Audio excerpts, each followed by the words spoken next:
اعوذ باللہ من الشیطان الرجیم بسم اللہ الرحمن الرحیم الحمد للہ حمدا کثیرا طیبا مبارکا فیہ کما یحب ربنا ویرضا یا رب لک الحمد کما ینبغی لجلال وجہک وعظیم سلطانک اشہد ان لا الہ الا اللہ وحدہ لا شریک لہ الہا واحدا احدا صمدا لم یتخذ صاحبۃ ولا ولدا ولم یکن لہ کفوا احد اللہم صلی علی محمد کل ما ذکرہ الذاکرون وصلی علی محمد کل ما غفل عن ذکر الغافلون رب یسر ولا تعسر وتمم بالخیر رب اشرح لی صدری ویسر لی امری واحلل عقدۃ من لسانی یفقہوا قولی رب زدنی علما کثیرا نافعا حسبنا اللہ نعم الوکیل نعم المولا ونعم النصیر لا حول ولا قوة الا باللہ العلی العظیم وما توفیقی الا باللہ علیہ توکلت والیہ انیب سبحانک لا علم لنا الا ما علمتنا انک انت العلیم الحکیم.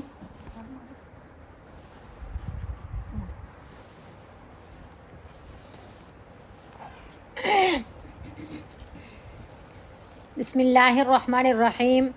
آج ہم پڑھیں گے سورہ رحمان، پارہ نمبر 27 ہے. بہت مبارک صورت ہے اور بہت ہی اللہ تعالیٰ کی طرف متوجہ کرنے والی، اللہ تعالیٰ کے جو ہمارے پہ نعمتیں ہیں، انعامات ہیں، ان کی قدردانی دل میں پیدا ہوتی ہے اور شکر والی کیفیت اور شکر والی جو ایک سعادت ہے وہ نصیب ہو جاتی ہے. تو بہت توجہ سے سنیے گا. بسم اللہ الرحمن الرحیم. الرحمن یہ اللہ رب العزت کا نام ہے. الرحمن بڑا مہربان. اس صورت کو اللہ رب العزت نے الرحمن سے شروع کیا. ایک تو اس وجہ سے کہ کفار مکہ نبی صلی اللہ علیہ وسلم سے سوال کرتے تھے، یعنی اللہ تعالیٰ کا ذاتی نام تو اللہ ہے، وہ سب کو معلوم تھا، لیکن جو اللہ تعالیٰ کے صفاتی نام ہیں اکثر سب کو معلوم نہیں تھے، اور بالخصوص رحمان کے بارے میں تو اکثر پوچھتے تھے تو مر رحمان کے رحمان کیا ہے. تو اللہ رب العزت نے اس صورت کے اندر دینی، دنیاوی، اخروی نعمتوں کا، آخرت کے عذابات کا تذکرہ کیا، اور زیادہ تر دنیا کی نعمتیں اور جنت کی نعمتوں کا تذکرہ کیا، اور رحمان لفظ سے شروع کیا. دوسری وجہ یہ ہے کہ اللہ رب العزت نے دوسری آیت جو فرمائی نا کہ علم القرآن، سکھایا اس نے قرآن. اللہ رب العزت نے قرآن سکھایا. تو رحمان سے اس لیے شروع کیا کہ اللہ رب العزت نے ہمیں اپنا کلام پاک دیا.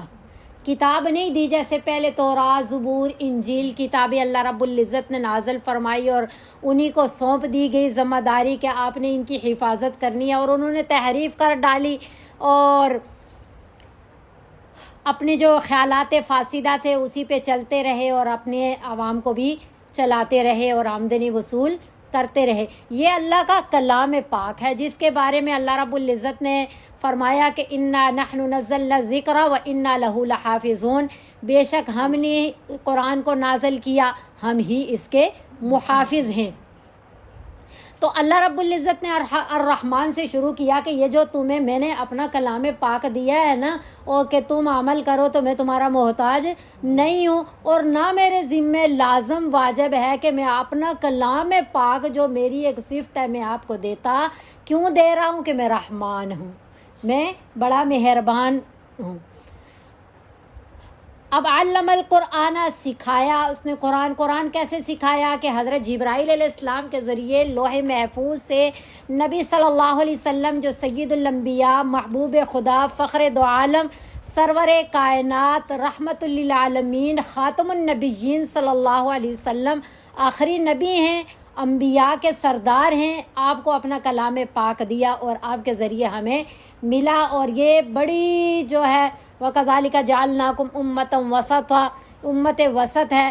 کنتم خیر امت، اس کا لقب ہے اس وجہ سے کہ خیر تم بہترین ساری امتوں سے بہترین امت ہو. کیوں کہ تمہیں کلام پاک دیا گیا ہے اور سید الانبیاء دیے گئے ہیں اور ان کے ذریعے تأمرون بالمعروف وتنہون عن المنکر کی تمہیں سعادت دی گئی ہے کہ تم لوگوں کو نیکی کا حکم دو گے اور برائی سے منع کرو گے. العلماء ورثۃ الانبیاء، علماء انبیاء کے وارث ہیں. نبی صلی اللہ علیہ وسلم آخری نبی ہیں، آپ کے بعد کوئی نبی نہیں آئے گا. اب یہ دعوت کی ذمہ داری آپ صلی اللہ علیہ وسلم کی امت پہ ہے. کل بھی ہم یہی سبق پڑھ رہے تھے کہ وَلْتَكُن مِّنكُمْ أُمَّةٌ يَدْعُونَ إِلَى الْخَيْرِ وَيَأْمُرُونَ بِالْمَعْرُوفِ وَيَنْهَوْنَ عَنِ الْمُنكَرِ کہ تم میں کوئی ایک جماعت ہونی چاہیے جو لوگوں کو نیکی کی طرف بلاتی رہے اور برائی سے منع کرتی رہے.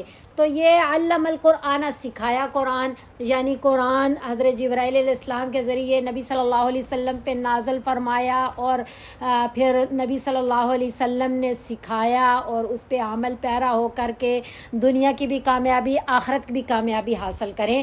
اور پہلے اللہ نے فرمایا علم القرآن، پھر فرمایا خلق الانسان، انسان کو پیدا کیا. حالانکہ انسان پیدا ہوگا، انسان کی تخلیق ہوگی تو پھر قرآن سیکھے گا نا. تو یہ پھر پہلے خلق الانسان ہونا چاہیے تھا، پھر علم القرآن ہونا چاہیے تھا.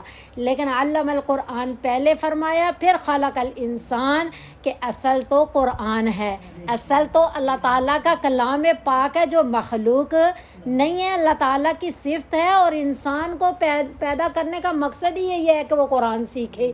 تو اصل کو پہلے بیان فرمایا اللہ نے کہ اصل تو قرآن ہے. تمہیں تو قرآن ہی کی وجہ سے پیدا کیا گیا، تم اصل نہیں ہو.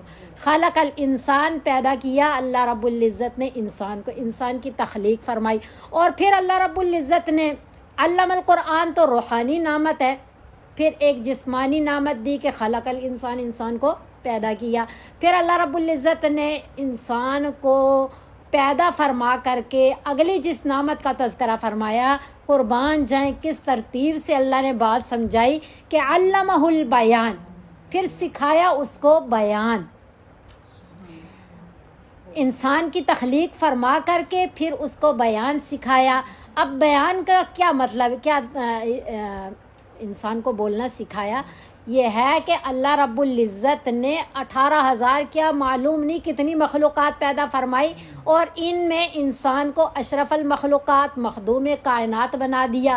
کیا فرق ہے کہ دیکھیں اب انسان کو پیدا فرما کر کے دوسری نعمت اللہ نے کیا دی، اس کی بقا کا انتظام کیا.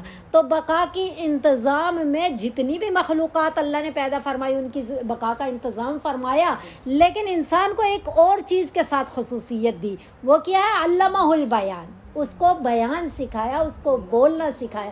یہاں بیان سے مراد صرف بولنا نہیں ہے کہ انسان ما فی الضمیر بیان کرے، بلکہ اس کی تحریر، تفہیم، افہام و تفہیم کی جتنی بھی صورتیں ہیں نا وہ ساری کی ساری مراد ہیں. اور بالخصوص اللہ رب العزت نے پہلے علم القرآن فرمایا نا کہ قرآن تمہیں سکھایا، اور پھر فرمایا انسان کی تخلیق فرمائی کہ اصل قرآن ہے. اس کو سیکھنے کے لیے انسان پیدا کیا اور انسان کو پیدا کرنے کے لیے اب اس نے قرآن سیکھنا ہے تو اسے بیان سکھا دیا تاکہ اس کو بولنا آئے، بات کرنا آئے، اس کی صلاحیتیں، اس کی استعداد، اس کا دل و دماغ اللہ نے پیدا کیا کہ وہ قرآن سیکھے.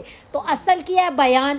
بیان میں سب سے اصل چیز ہے خیرکم من تعلم القرآن وعلمہ، تم میں سے سب سے بہترین وہ ہے جو قرآن سیکھے اور سکھائے. یہ سیکھنے سکھانے کی ساری چیزیں بیان میں آ رہی ہیں. اور ان میں سب سے بڑھ کر کے جو اہمیت ہے جس کے لیے اللہ نے انسان کو پیدا کیا، اس کو بولنا سکھایا، وہ کیا ہے؟ قرآن ہے. تو میں سب سے بہترین وہ ہے جو قرآن کو سیکھے اور سکھائے. اب اللہ نے یہ تذکرہ فرما کر کے اب انسان کی تخلیق کی تو اس کی بقا کے انتظامات کیے کہ وہ دنیا میں رہے گا. اب دنیا میں رہے گا تو جینے کے لیے اسے ہر چیز کی ضرورت ہے. تو پھر ان نعمتوں کا اللہ تذکرہ فرما رہے ہیں. سب سے پہلے علویات کا تذکرہ جو اوپر ہیں، یعنی اوپر کی طرف جو نعمتیں وہ کیا ہیں، کس ترتیب سے اللہ نے بیان فرمایا، بہت توجہ سے سنیے. الشمس والقمر بحسبان، اللہ رب العزت نے سورج بنایا، چاند بنایا، بحسبان حساب کے ساتھ. بعض فرماتے ہیں یہ حساب جمع کا صیغہ ہے، یعنی اللہ نے چاند اور سورج کا جو نظام ہے اس کے پیچھے ایک ایک ذرے کا نظام ہے، بہت سارے نظام مل کر کے بنے تو یہ سورج اور چاند جو ہے وہ چل رہے ہیں.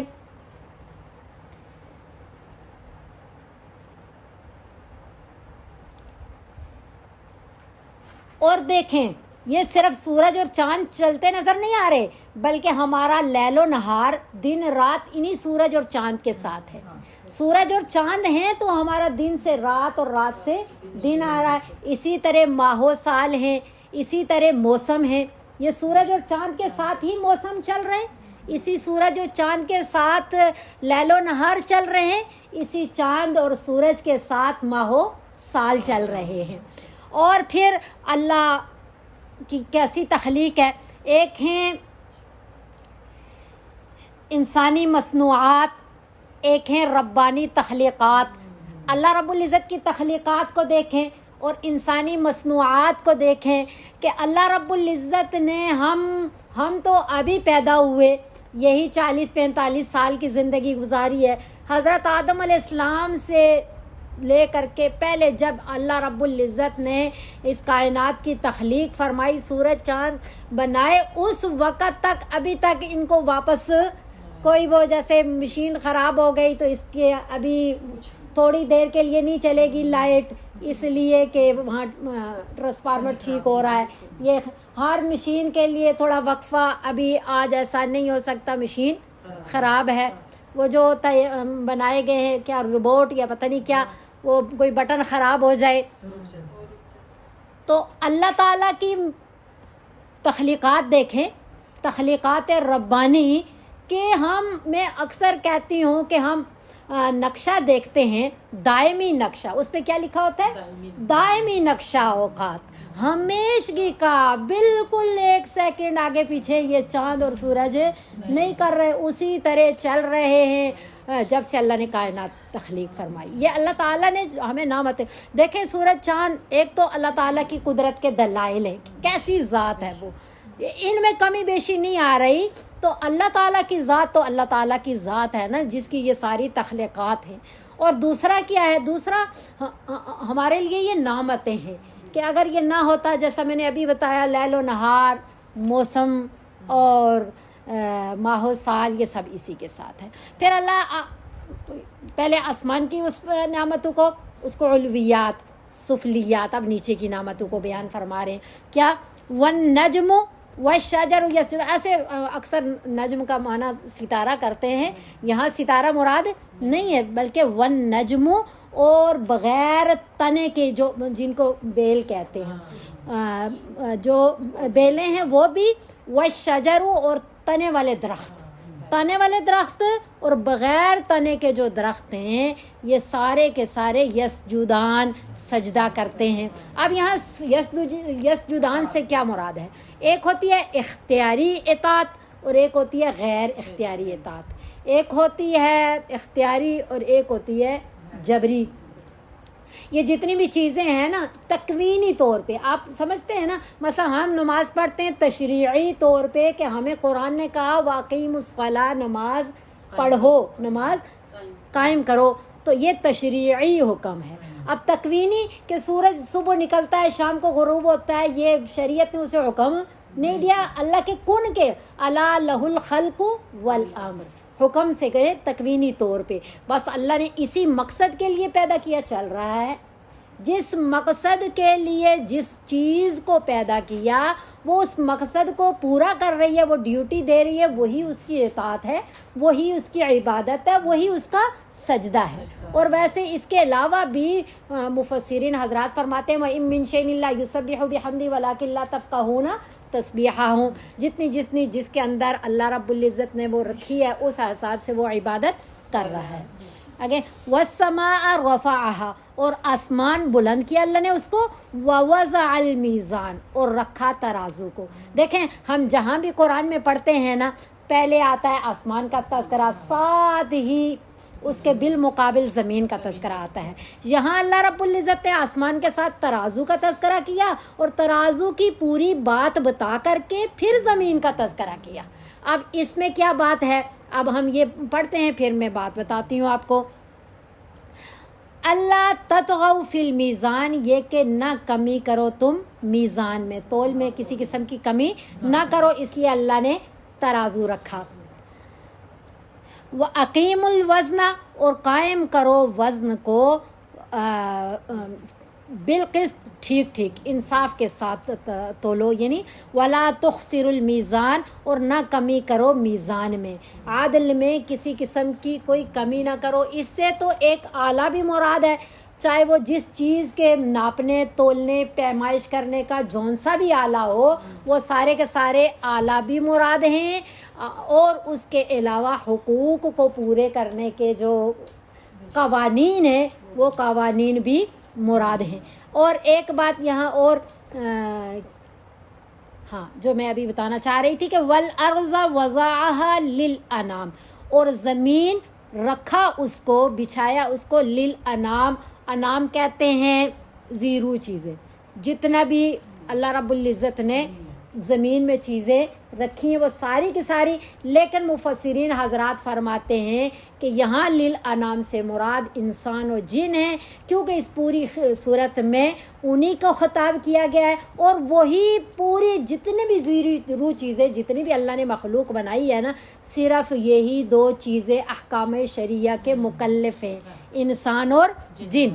تو للانام یہاں نعمتوں کا تذکرہ ہو رہا ہے تو یہاں انہی سے خطاب کیا جا رہا ہے، تو وہی مراد ہیں. اب پہلے آسمان کا تذکرہ کیا، پھر ترازو کا تذکرہ کیا، پھر زمین کا تذکرہ کیا کہ یہ آسمان اور زمین اللہ رب العزت نے انسان کے لیے نعمتوں کے طور پہ ان کی زندگی کے بقا کے انتظامات کے لیے پیدا کیے ہیں، لیکن اللہ نے بھیجا یہاں آخرت کی تیاری کے لیے ہے. تو زمین و آسمان کا جو نظام ہے یہ سارا در حقیقت انسان کو فائدہ پہنچانے کے لیے اور انسان آخرت کی تیاری کے لیے آیا ہے.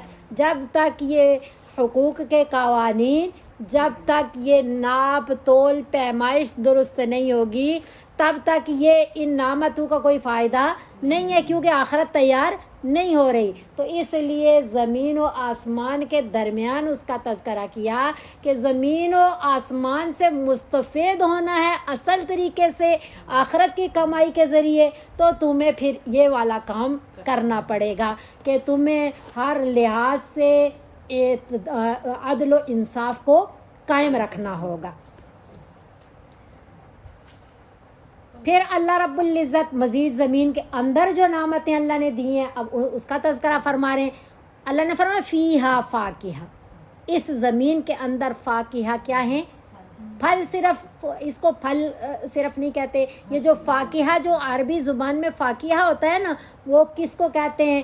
کھانے جیسے کھانا وغیرہ تیار ہوتا ہے تو اس کے بعد کیا ہوتی ہے؟ میٹھی ڈش کوئی.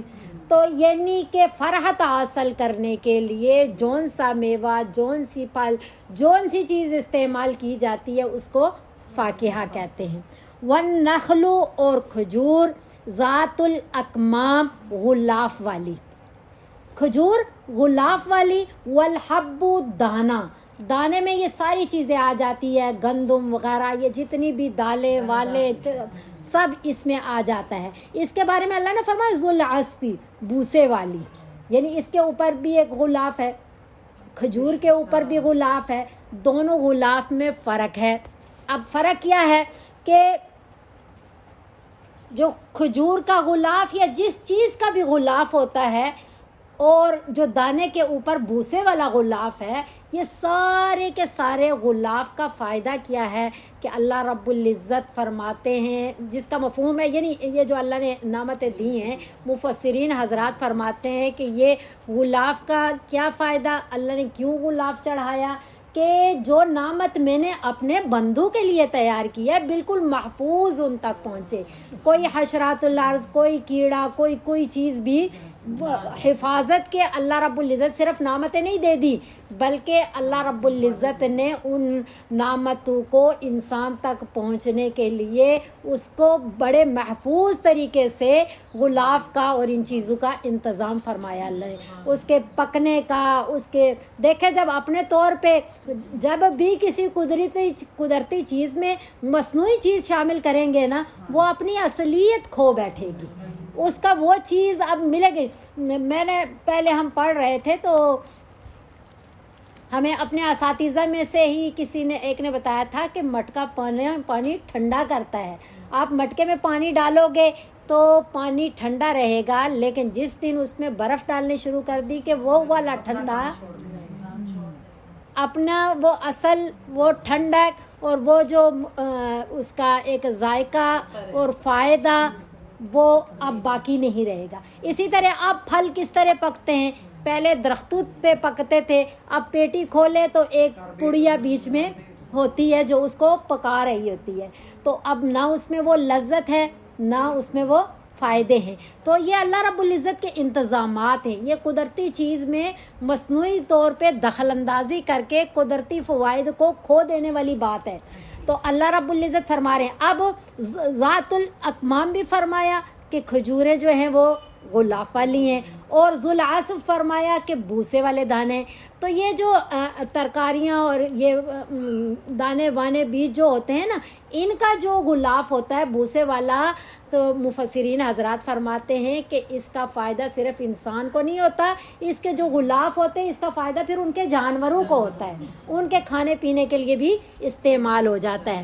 پھر فرما رہا والریحان، ریحان کہتے ہیں خوشبودار پھول پھل وغیرہ، اور پھر اس سے ایک معنی یہ بھی کیا جاتا ہے کہ ہے رزق، یعنی ساری ترکاریاں وغیرہ ساری سبزیاں مراد ہے ریحان سے، اس لیے کہ عربی میں اس کا معنی غذا سے بھی کیا جاتا ہے، اور مولانا اشرف علی تھانوی رحمۃ اللہ علیہ نے بھی اس کا یہی معنی کیا ہے، کیونکہ عربی میں کہتے ہیں نا کہ اخرجت نکلا میں اطلب الریحان، تاکہ اللہ تعالیٰ کے رزق کو تلاش کروں، اللہ تعالیٰ کے رزق کو تلاش کرنے کے لیے نکلا۔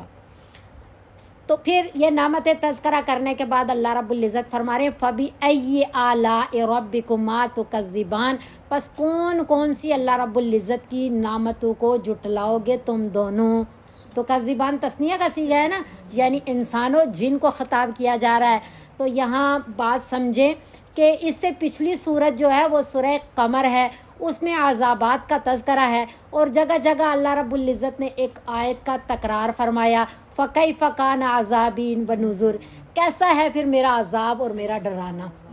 تو یہ سورہ رحمان کے اندر فَبِأَيِّ آلَاءِ رَبِّكُمَا تُكَذِّبَانِ 31 بار بیان ہوا، 31 بار اللہ رب العزت نے۔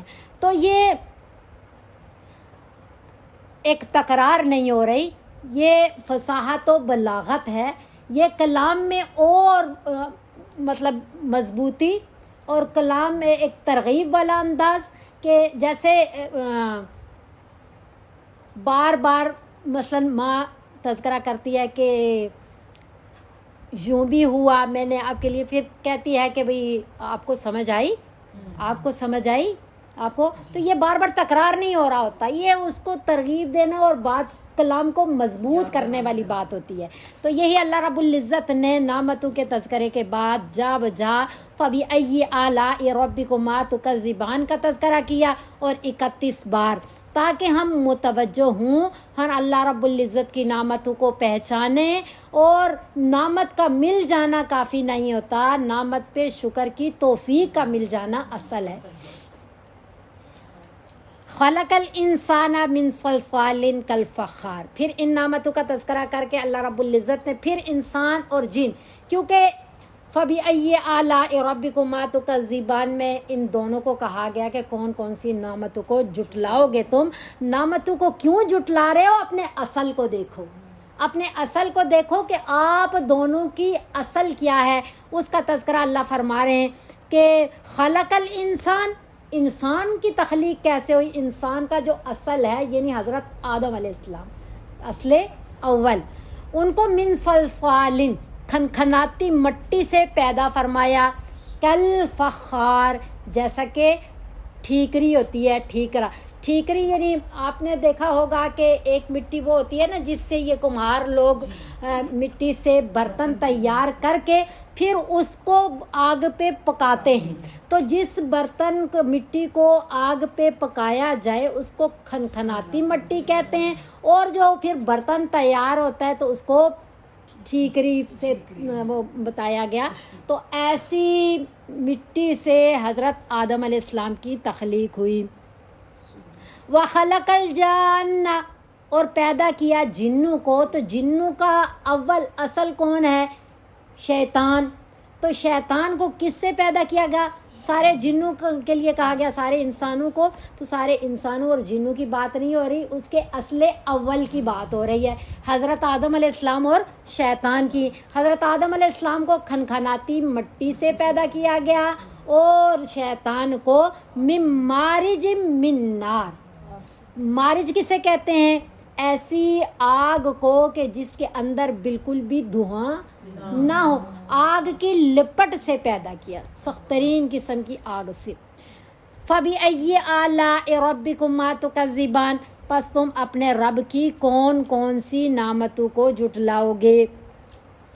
پھر آگے اللہ فرما رہے ہیں کہ دیکھیں یہ جتنا بھی ہمیں سمجھایا جا رہا ہوتا ہے نا، یہ 3 عقیدے پکے کرنے کے لیے، عقیدہ توحید، عقیدہ رسالت اور عقیدہ آخرت، کیونکہ یہ انقلابی عقیدے ہیں۔ جب ہمیں اللہ تعالیٰ کی عظمتوں کا پتہ چلے گا ہم اللہ کے مطیع بنیں گے، جب ہمیں پتہ چلے گا آگے حساب کتاب ہوگا، جنت اور جہنم کے فیصلے ہوں گے، ہماری زندگی میں انقلاب آئے گا کہ ہمیں یہ اعمال کرنے چاہیے۔ اور ابھی میں دیکھ رہی تھی بلکہ میں آگے پڑھتے ہوئے کہ مقربین کو یہ ملیں گی اور پھر جو ہے اصحاب الیمین کو یہ ملیں گی، تو اندر اندر ایک تڑپ پیدا ہو رہی تھی کہ یا اللہ مقربین میں ہی شامل کر دیں، آپ کے ہاں تو کچھ بھی مشکل نہیں ہے اللہ۔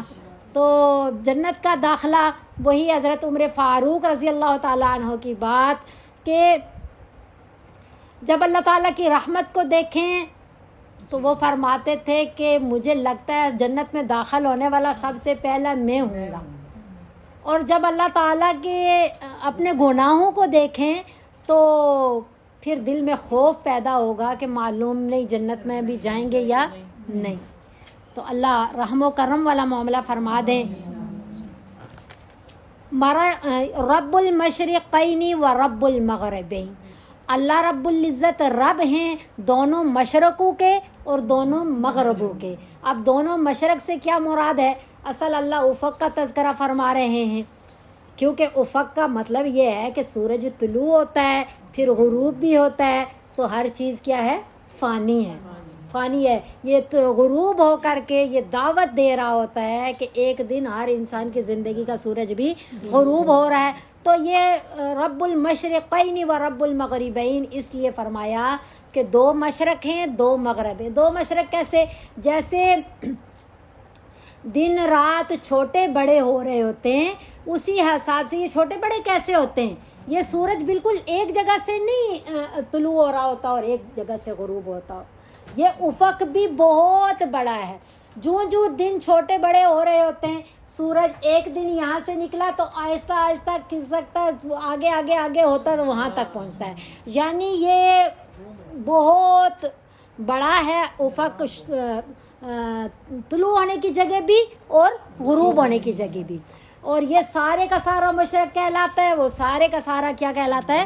مغرب کہلاتا ہے۔ تو گویا کہ اس کا ایک سائڈ اور دوسری شاید 2 مشرق اور 2 مغرب۔ فَبِأَيِّ آلَاء کیسا اللہ رب العزت نے نظام بنایا، اللہ اپنے نظام کا تذکرہ فرما رہے ہیں کہ کوئی بھی ایسا کر نہیں سکتا۔ فَبِأَيِّ آلَاءِ رَبِّكُمَا تُكَذِّبَانِ پس اپنے رب کی کون کون سی نعمتوں کو جھٹلاؤ گے تم۔ پھر آگے مزید اللہ تذکرہ فرما رہے ہیں کہ ان نعمتوں میں اللہ کی قدرت کو بھی تلاش کرو، دیکھو، اور ان نعمتوں سے جو فائدے اٹھا رہے ہو وہ فائدے بھی دیکھو، پھر اللہ تعالیٰ کو پہچانو اور اللہ تعالیٰ کے شکر گزار بندے بن جاؤ۔ اور شکر میں سب سے پہلی جو چیز ہے وہ ہے کہ اللہ تعالیٰ کی وحدانیت کا اقرار کر کے اس کے مطیع ہو جانا۔ مرج البحرین یلتقیان، مرج البحرینی کا کیا مطلب ہے؟ دو دریا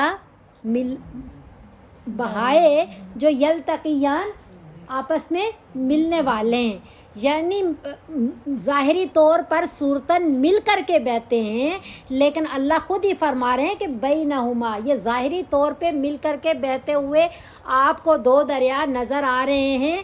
اللہ تعالیٰ کی قدرت کی نشانیاں دیکھیں کہ بالکل درمیان میں کچھ بھی نہیں نظر آ رہا، ایک دریائے شور ہے اور ایک دریائے شیریں ہے۔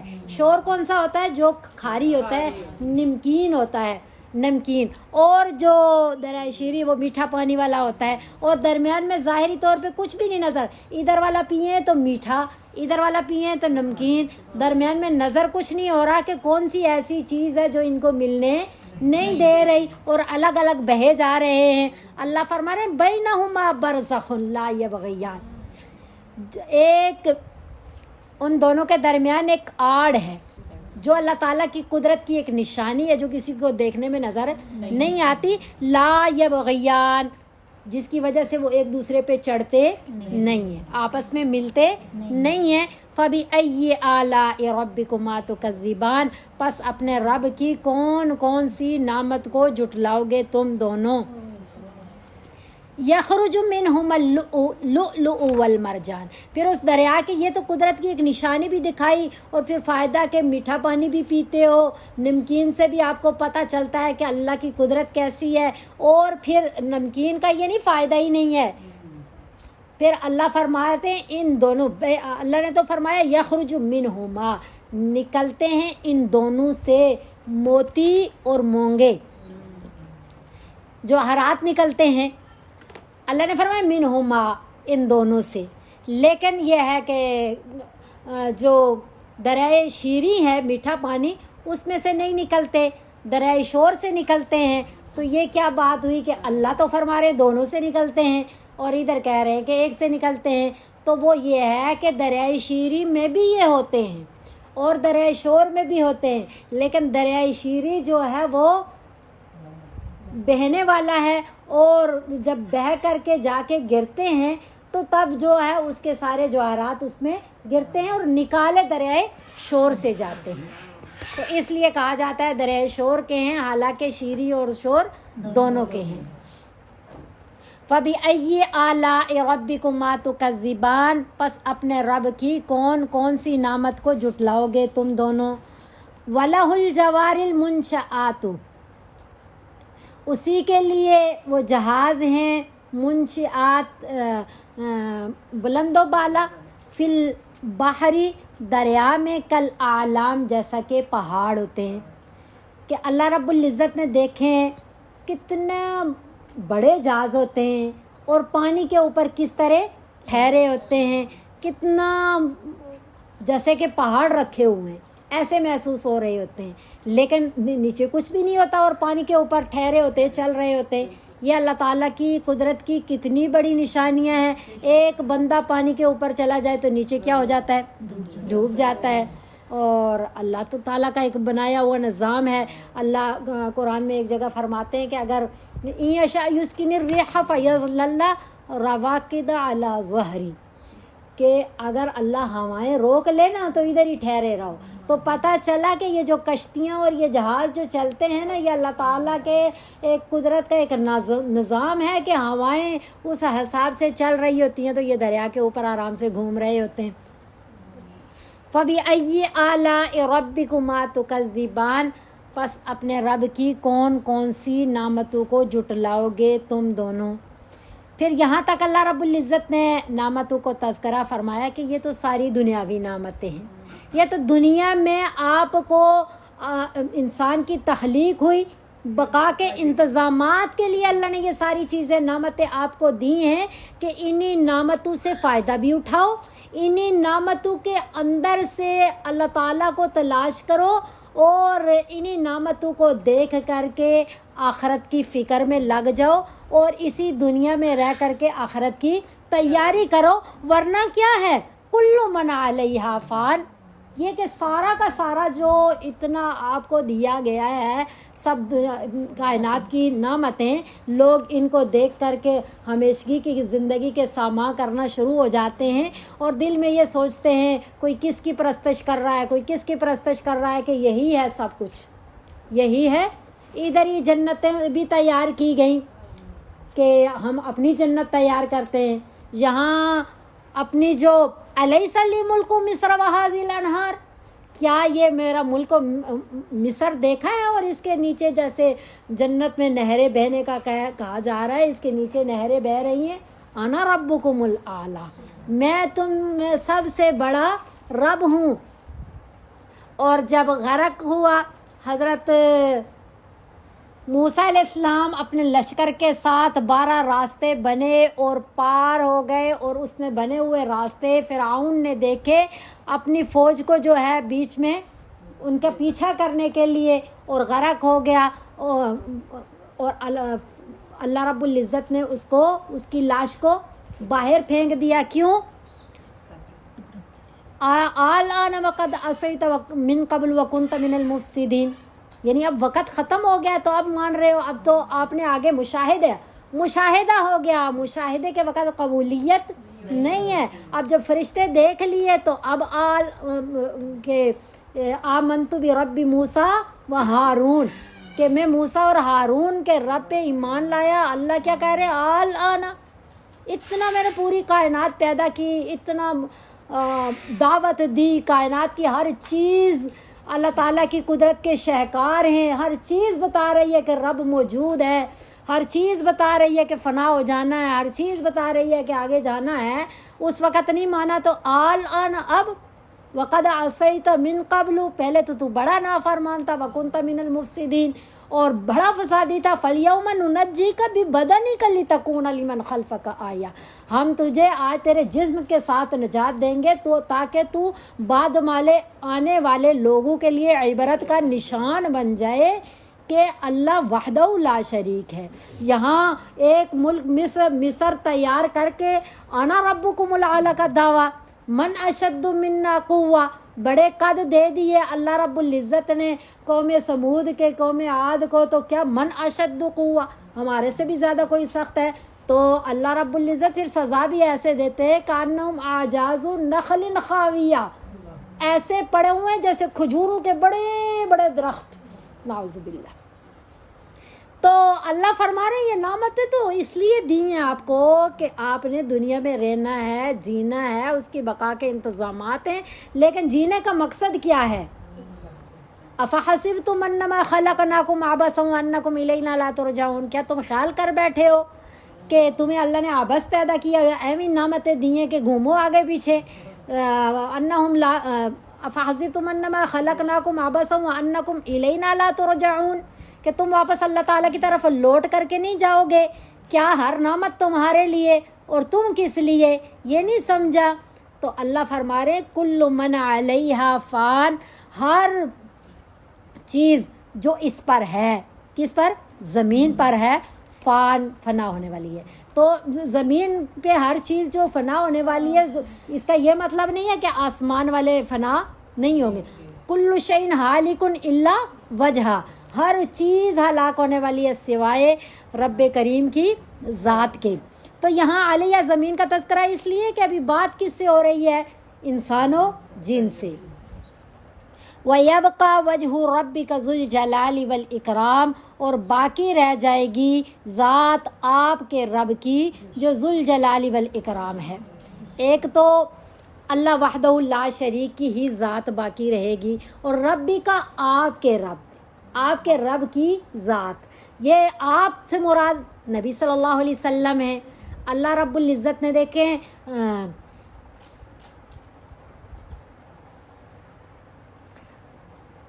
نبی صلی اللہ علیہ وسلم کی شان سبحان الذی اسری بعبدہ کہیں بعبدہ کے ذریعے نبی صلی اللہ علیہ وسلم کو خصوصیت دی جا رہی ہے.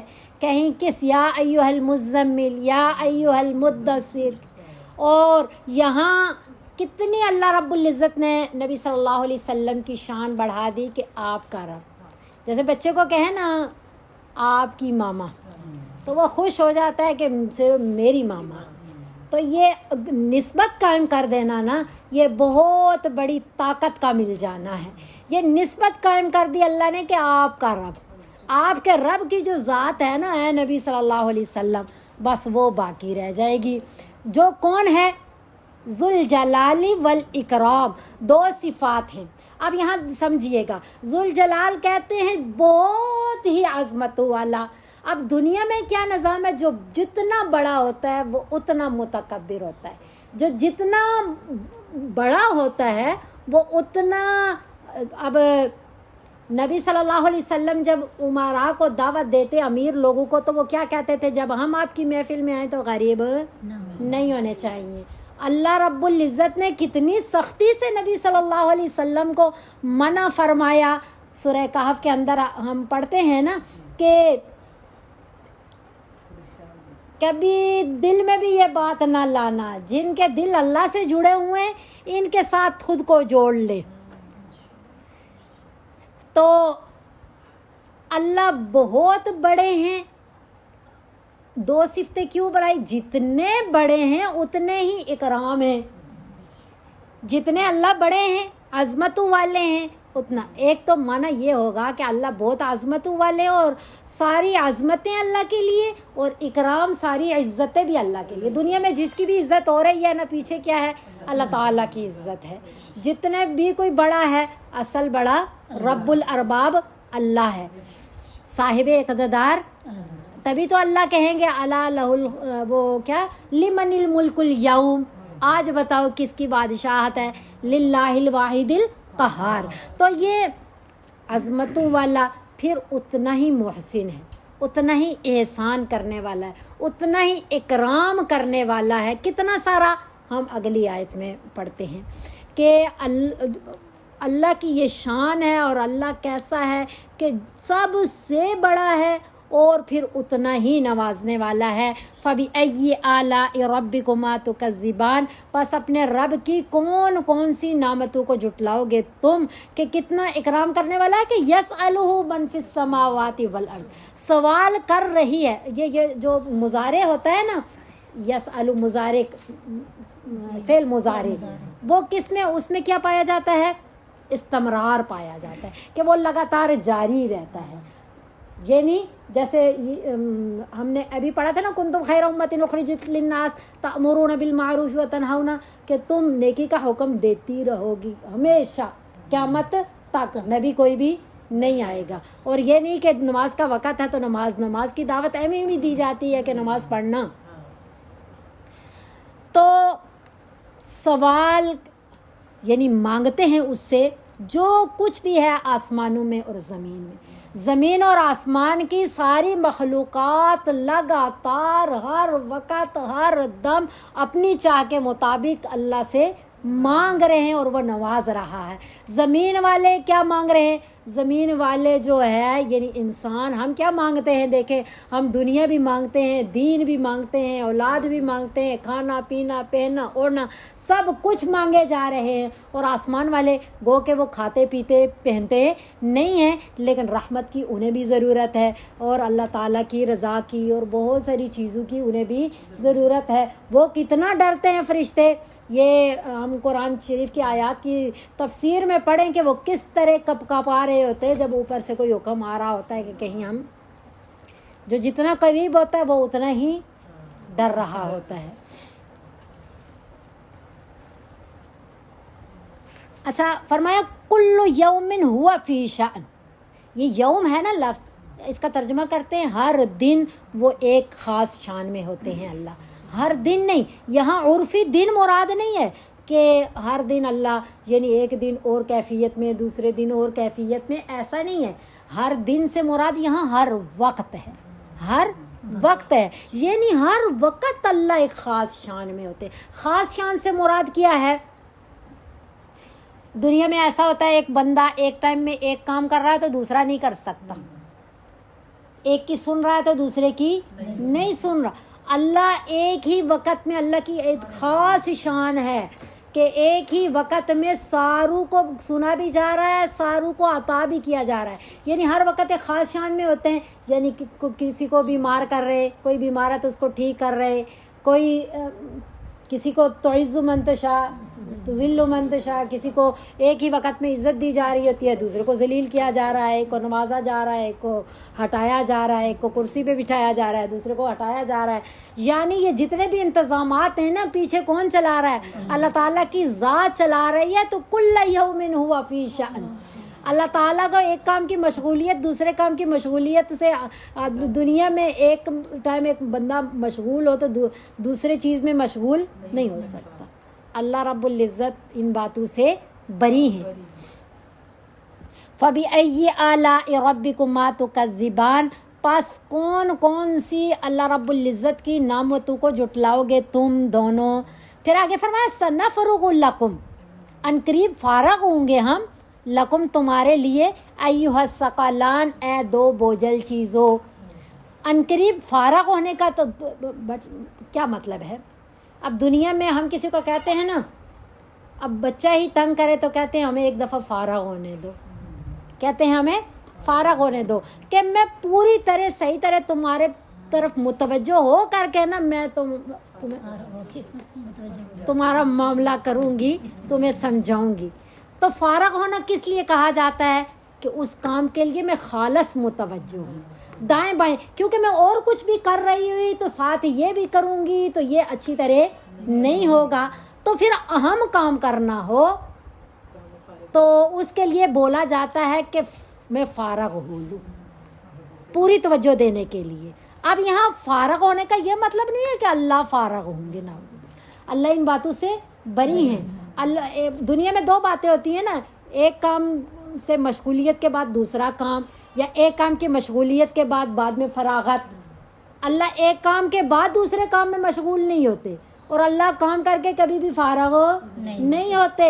اللہ ان دونوں باتوں سے بری ہیں. یہاں سنفرغ کا مطلب یہ ہے کہ اللہ اللہ رب العزت کی توجہ ہر وقت جس کی طرف ہے پوری ہے، جس کو دے رہے ہیں پوری توجہ سے. لیکن اللہ قرآن میں جب بات سمجھاتے ہیں تو وہ انسان کی ذہنیت کے مطابق، تاکہ وہ اس بات کو اچھی طرح سمجھ لے، انسان کی ذہنیت کا خیال کرتے ہوئے اللہ بات سمجھاتے ہیں. سنفرغ، جس طرح تم فارغ ہو کر کے پوری توجہ سے کام کرتے ہو نا، اس طرح اللہ فرما رہے ہیں کہ میں نے جو تم دونوں کو زمین و آسمان، تم دونوں کو جن و انسان کو احکام شریعت دیے، اس کا پورا حساب. یہاں پوری طرح فارغ ہونے سے کیا مطلب ہے؟ پورا حساب و کتاب تمہارا ہونا ہے، اے دو بوجھل چیزوں. تو یہاں سنفرغ کا کیا مطلب ہے؟ پورا حساب. اور ایک معنی یہ بھی ہے کہ دنیا میں اللہ رب العزت جو ہے وہ کل یوم ہوا فی شان، کسی کو دے رہے ہیں، کسی سے لے رہے ہیں، کسی کو عزت، کسی کو ذلت، کسی کو بیماری، کسی کو تندرستی، لگاتار یہ سلسلہ چل رہا ہے. لیکن جب سارے مر جائیں گے، فنا ہو جائیں گے، تو یہ سارے سلسلے ختم. پھر کیا ہوگا؟ پھر اس وقت جو ہے اللہ رب العزت، اے دو بوجھل چیزوں، پھر آپ کا پورا حساب کتاب ہوگا. یہ باقی ساری چیزیں کیا ہو جائیں گی؟ ختم ہو جائیں گی.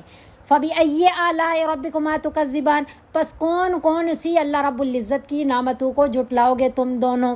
یا معشر الجن والانس، اے انسانوں کی جماعت اور جنوں کی جماعت، اے جنوں کی جماعت اور انسانوں کی جماعت. جنوں کا پہلے تذکرہ کیا، انسانوں کا بعد میں. کیوں؟ آگے پڑھتے ہیں، ان استطعتم، اگر طاقت رکھتے ہو تم، ان تنفذوا من اقطار السماوات والارض، آسمانوں اور زمینوں کے کناروں سے بھاگنے کی، تو فنفذوا، کوشش کر لو، بھاگ کر کے دکھاؤ. لا تنفذون، نہیں تم بھاگ سکتے، الا بسلطان، مگر ایک زور کے ساتھ. تو وہ زور تم میں ہے نہیں، وہ جرت طاقت تم میں ہے نہیں، کیونکہ یہاں ان کا عجز بیان کیا جا رہا ہے آج کہ وہ کتنے کیسے ہیں، کتنے بے بس ہے انسان، اور کتنی دنیا کے اندر جرت دکھاتا ہے۔ آگے جانے سے پہلے جو میدان حشر قائم ہوگا، یا میدان حشر بھی مراد ہے اور انسان کی موت بھی مراد ہے کہ اپنی روح نہیں قبض کرنے دیتے، یا میدان حشر میں حساب کتاب نہیں لینے دیتے۔ بھاگنا چاہتے ہو تو بھاگو۔ تو جو انسان اتنی بے بسی والا ہے، جیسے سورہ واقعہ کے آخر میں ہم نے پڑھا کہ کچھ بھی انسان نہیں کر سکتا، پاس بیٹھنے والے بھی بڑے منکر بنے پھرتے سب کچھ، لیکن کچھ بھی کوئی نہیں کر سکتا۔ تو یہاں عز بیان ہو رہا ہے، بے بسی بیان ہو رہی ہے کہ تمہارے پاس کوئی زور، کوئی طاقت نہیں ہے۔ اور حدیث مبارکہ میں روایات میں آتا ہے کہ اس وقت تو آسمان پھٹ جائے گا اور فرشتے جو ہے وہ زمین کے کناروں پہ آ جائیں گے، تو جو بھی بھاگنے کی، کیونکہ وہ حساب سے آگے پیچھے ہونے کی کوشش کریں گے، لیکن جب آگے فرشتوں کو کھڑا اور وہ دیکھیں گے تو پھر آگے پیچھے ہونے کی جرت پیدا نہیں کریں گے۔ فَبِأَيِّ آلَاءِ رَبِّكُمَا، اچھا پہلے جنوں کا تذکرہ اس لیے کہ دنیا کے اندر بھی ہے نا کہ جن ایک سیکنڈ میں کہاں سے کہاں مسافت کر لیتے، انسان تو اس طرح نہیں کر سکتا۔ انسان کہیں جائے گا پیدل چل کے جائے گا یا گاڑی پہ سوار ہو کے، جیسی گاڑی ہے ویسی ہی پہنچائے گی، لیکن جنوں کے لیے کیا ہے؟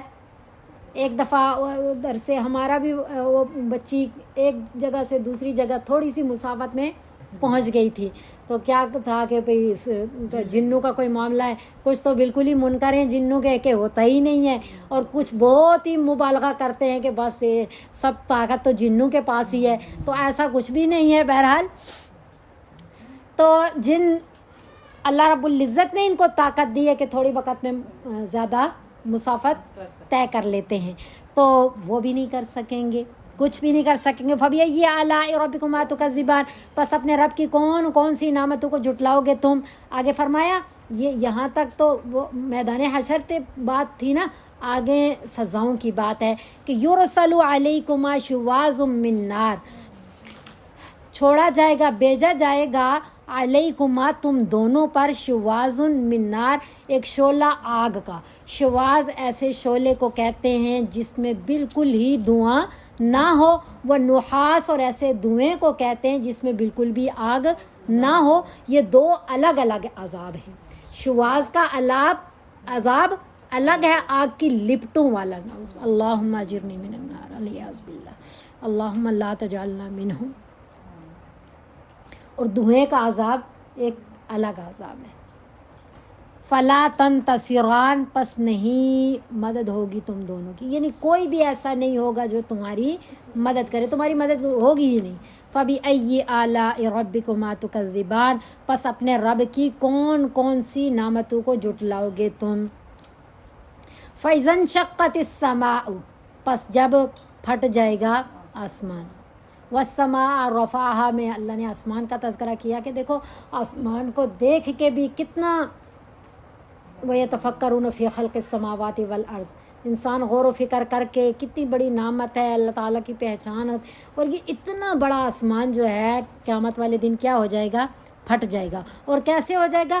فَكَانَتْ وَرْدَةً، پس ہو جائے گا سرخ کدہان جیسا چمڑا۔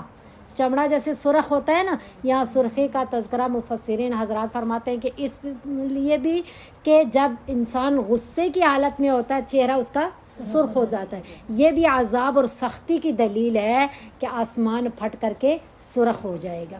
فَبِأَيِّ آلَاءِ رَبِّكُمَا تُكَذِّبَانِ، پس اپنے رب کی کون کون سی نعمتوں کو جھٹلاؤ گے تم۔ اور یہاں بھی نعمتوں کا ہی تذکرہ، اللہ کہہ رہے ہیں کون کون سی، حالانکہ عذاب بیان ہو رہے ہیں، تو اس کو کیوں نعمت کے طور پہ بیان کیا جا رہا ہے؟ یعنی جب اللہ عذاب کا، جب نعمتوں کا تذکرہ کر رہے تھے تو وہاں تو ہمیں سمجھ آئی کہ فَبِأَيِّ آلَاءِ رَبِّكُمَا تُكَذِّبَانِ، یہ تمہارے پہ اللہ کی نعمت ہیں، کون کون سی نعمت کو تم جھٹلاؤ گے۔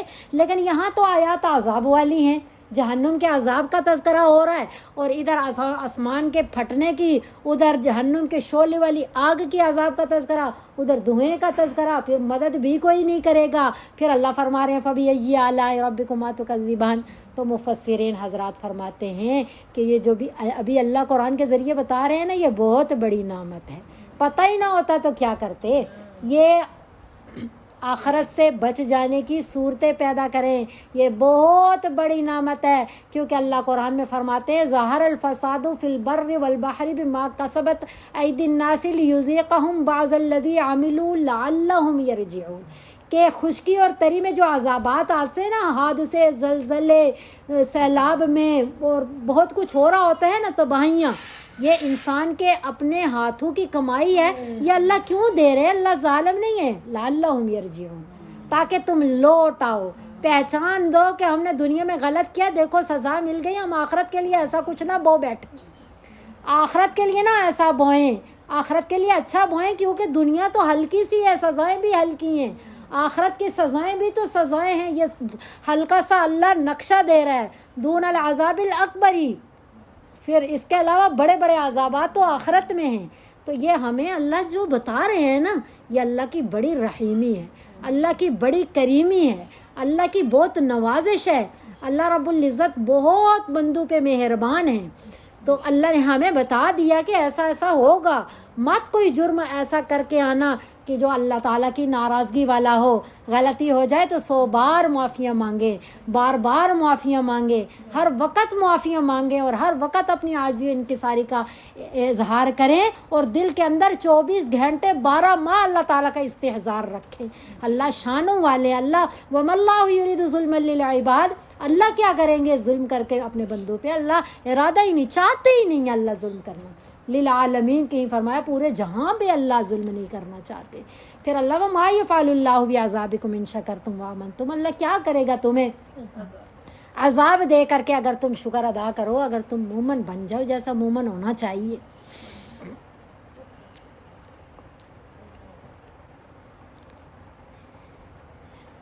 پھر فرمایا فَبِأَيِّ آلَاءِ رَبِّكُمَا تُكَذِّبَانِ. پس اپنے رب کی کون کون سی نعمتوں کو جھٹلاؤ گے تم دونوں. فَيَوْمَئِذٍ لَا يُسْأَلُ عَنْ ذَنبِهِ إِنسٌ وَلَا جَانٌ. پس اس دن نہیں سوال کیا جائے گا اس سے اس کے گناہ کے بارے میں، نہ کسی انسان سے اور نہ ہی کسی جن سے. وہاں کسی سے بھی نہیں. حالانکہ ایک جگہ اللہ فرما رہے ہیں کہ کیسے ہے آیت، فَوَرَبِّكَ لَنَسْأَلَنَّهُمْ أَجْمَعِينَ. اللہ کی قسم، آپ کے رب کی قسم ہے کہ ہم ساروں سے ضرور سوال کریں گے، پوچھیں گے ضرور. یہاں اللہ کہہ رہے ہیں کسی سے بھی، نہ کسی انسان سے اس کے گناہ کے بارے میں پوچھا جائے گا، نہ کسی جن سے پوچھا جائے گا. تو اب کیا مطلب ہے نہیں پوچھا جائے گا؟ ایک مطلب تو یہ ہے کہ وہاں یہ نہیں کہا جائے گا کہ یہ گناہ کیا ہے یہ گناہ. وہ تو اللہ تعالیٰ کو سب معلوم ہے کہ کس نے کیا. فرشتے لکھ رہے ہیں، سارے بڑے بڑے گواہ موجود ہیں. یومئذ تحدث اخبارها بان ربک اوحی لها. زمین الگ ریکارڈر ہے، وہ سب کچھ ریکارڈنگ ہو رہی ہے، اور پھر فرشتے الگ لکھ رہے ہیں، اور پھر اللہ رب العزت سب کچھ جانتے ہیں. تو یہ نہیں پوچھا جائے گا کیا ہے، بلکہ یہ کہا جائے گا کہ کیوں کیا ہے یہ. اور ایک یہ کہ جو پوچھا جائے گا تحقیق کے لیے نہیں کہ کیا ہے یا نہیں کیا، بلکہ توبیخ کے لیے کہ کیا ہے تو کیوں کیا ہے، اب اس کی سزا بھگتو. توبیخ کے لیے، ڈانٹ کے لیے، سزا کے لیے، سختی کے لیے. اس لیے پوچھا جائے گا کہ تم نے کیا ہے. جیسا ماں بھی پتہ ہوتا ہے، ہاں مجھے معلوم تو ہے کہ آپ وہاں تھے، لیکن بتاؤ کہ وہاں تھے اپنی زبان سے بولو، خود اس کا اقرار کرو، مجھے معلوم تو ہے. دوسرا معنی یہ ہے کہ جو اگلی آیت سے بھی بیان ہو رہا ہے. اگلی آیت پڑھ لیتے پھر زیادہ سمجھ آئے گی کہ فَبِأَيِّ آلَاءِ رَبِّكُمَا تُكَذِّبَانِ. پس تم اپنے رب کی کون کون سی نعمتوں کو جھٹلاؤ گے. یعرف المجرمون، پہچانے جائیں گے مجرم جو ہیں، بسیماہم، اپنی علامات سے، اپنی نشانیوں سے، اپنے چہروں سے. فیؤخذوا، پس پکڑے جائیں گے وہ، بالنواسی، سر کے بالوں سے، والاقدام، اور پاؤں سے. اب دوسرا معنی جو میں آپ کو بتا رہی تھی وہ یہ ہے کہ اللہ رب العزت تو جانتے ہیں فرشتے جو ہے جب حساب کتاب ہوگا تو پھر اس کے بعد چہروں کے علامات سے جنت اور جہنم میں بھیجا جائے گا. جن کے روشن چہرے، اب ہو گیا حساب کتاب، اب جن کے چہرے روشن ہوں گے وہ ففی رحمت اللہ ہم فیہا خالدون، واما الذین ابیضت وجوہہم ففی رحمت اللہ ہم فیہا خالدون. جن کے چہرے سفید ہوں گے، روشن ہوں گے، ان کے اعمال کی روشنی ان کے چہروں پہ سجی ہوگی، پیارے حبیب صلی اللہ علیہ وسلم کی سنتوں کی روشنی ان کے اعضاء پہ سجی ہوئی ہوگی، وضو اعضائے وضو چمک رہے ہوں گے، ان کو دیکھ کر کے فرشتے ان کے جنت میں لے کر کے جائیں گے. اور پھر گناہوں کی نحوست، بدعتوں کی نحوست، شگون کی نحوست، شرک کی نحوست چہرے پہ جو ہوگی کہ وہ صحیح والے ہوں گے، اعمال کی وہ جو ہے نحوست اور قدورت اور صحیح چہرے پہ ہوں گی، نیلگوں آنکھیں ہوں گی، تو پہچان لیں گے جو فرشتے ہوں گے، اور وہ پکڑ کر کے جہنم میں لے کر کے جائیں گے. اور طریقہ کیا ہوگا جہنم میں؟ جیسے کسی کو جیل میں ڈالا جائے نا، تو جو سخت قسم کے مجرم ہوتے ہیں انہیں پہلے باندھا جاتا ہے اور پھر باندھ کر کے گھسیٹا جاتا ہے. اور باندھنے میں بھی طریقہ ایسا رکھا جاتا ہے کہ کہیں سے باندھے تو واپس کھلنے کا خدشہ ہے. ایسے طریقے سے بڑے مجرم کو باندھا جائے کہ کھل نہ سکے. اس کے لیے 2 باتیں اللہ نے فرمائی، بن نواسی، بالوں سے، اور اقدام کہ اوپر سے. بعض روایات میں آتا ہے بالوں اور پاؤں کو اکٹھا باندھا جائے گا، اور بعض روایات میں آتا ہے کہ کبھی بالوں سے پکڑ کر کے گھسیٹا جائے گا اور کبھی پاؤں سے پکڑ کے گھسیٹا جاتا ہے. جب کسی کو گھسیٹا جاتا ہے نا، یا پھر بالوں سے پکڑ کے گھسیٹا جاتا ہے یا پھر پاؤں سے پکڑ کر کے گھسیٹ کر کے لیا جاتا ہے. اللہم اجرنی من النار، اللہم انی اسألک رضاک والجنہ واعوذ بک من سخطک والنار. اے اللہ ہم آپ سے آپ کی رضا اور جنت کا سوال کرتے ہیں، اور اے اللہ ہم آپ سے آپ کی ناراضگی اور جہنم سے پناہ چاہتے ہیں.